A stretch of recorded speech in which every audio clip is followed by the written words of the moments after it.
सभापति महोदय, मुझे विकसित भारत गारंटी रोजगार आजीविका मिशन ग्रामीण विधेयक 2025 पर विचार व्यक्त करने का अवसर देने के लिए आपका और समाजवादी पार्टी के राष्ट्रीय अध्यक्ष माननीय अखिलेश यादव जी का तथा अपने सचेतक धर्मेंद्र जी का और अपने क्षेत्र की जनता का धन्यवाद और आभार व्यक्त करना चाहता हूं।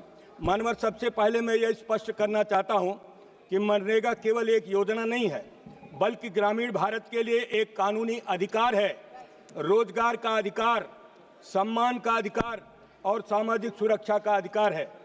इसे हटाना या प्रतिस्थापित करना केवल प्रशासनिक बदलाव नहीं, बल्कि सामाजिक अनुबंध को तोड़ने जैसा है। महोदय, सरकार कहती है कि इस विधेयक के तहत रोजगार की गारंटी 100 दिनों से बढ़ाकर 125 दिन कर दी गई है, लेकिन सवाल ये नहीं है कि कानून में क्या लिखा है। सवाल यह है कि क्या गरीब को वास्तव में 125 दिन काम मिल पाएगा, क्योंकि इस विधेयक की असली तस्वीर इसके अन्य प्रावधानों में छिपी है। मनरेगा के तहत अकुशल श्रम की पूरी मजदूरी केंद्र सरकार देती थी। अब राज्यों को भी मजदूरी, सामग्री और प्रशासनिक खर्च उठाना पड़ेगा। कई राज्य पहले से वित्तीय संकट में है। अगर राज्य पैसा नहीं दे पाएगा तो सबसे पहले गरीब का रोजगार कटेगा। रोजगार का अधिकार राज्य की तिजोरी पर निर्भर नहीं होना चाहिए। नॉर्मेटिव एलोकेशन का है। अब केंद्र तय करेगा कि राज्य कितना खर्च कर सकता है। अगर मांग ज्यादा हुई तो राज्य को खुद खर्च उठाना पड़ेगा। ये मनरेगा की मांग आधारित आत्मा पर सीधा प्रहार है। ये गारंटी नहीं बल्कि कोटा सिस्टम है। साथ ही सहकारी संघवाद पर भी हमला है। कृषि मौसम में 60 दिन तक काम रोकने का प्रावधान का है। ग्रामीण जीवन कैलेंडर से नहीं चलता, वह बारिश, सूखे और मौसम की मार से चलता है। जलवायु संकट के दौर में काम रोकना गरीब को और असुरक्षित बनाना है। नए बिल को और पीएम गति शक्ति को जोड़ना है। ग्राम पंचायतों की भूमिका कागज पर है, लेकिन असली नियंत्रण ऊपर से होगा। लोकतंत्र में विकास बॉटम अप होना चाहिए, न कि डैशबोर्ड से गांव तक। तकनीक का आत्मनिर्भर प्रयोग, बायोमेट्रिक और ऐप्स ने पहले ही कई मजदूरों की मजदूरी रोकी है। मेरे जिले फतेहपुर में कई गांव जैसे जरारा, लौहरी सराय, ब्लॉक कमोली आदि में मोबाइल नेटवर्क नहीं है। महोदय, तकनीक सहायक होनी चाहिए, न कि शर्त होनी चाहिए। महोदय, मैं इस विधेयक के सबसे पहले प्रतीकात्मक और नैतिक पहलू पर आना चाहता हूं, नाम परिवर्तन। जब भी कोई विदेशी राष्ट्राध्यक्ष भारत आता है या जब हमारे प्रधानमंत्री विदेश जाते हैं तो भारत की पहचान महात्मा गांधी के नाम से होती है।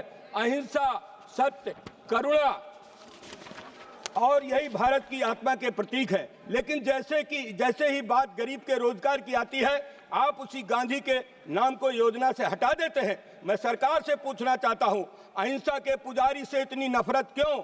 गरीब के अधिकार के साथ जुड़ा गांधी का नाम इतना असहज क्यों लगता है? महात्मा गांधी के रिप्लेस करने के लिए आप राम का नाम तो ले सकते हैं, सावरकर से रिप्लेस नहीं कर सकते हैं। गांधी कोई पार्टी नहीं थे, गांधी विचारधारा नहीं थे, गांधी भारत की नैतिक चेतना थे।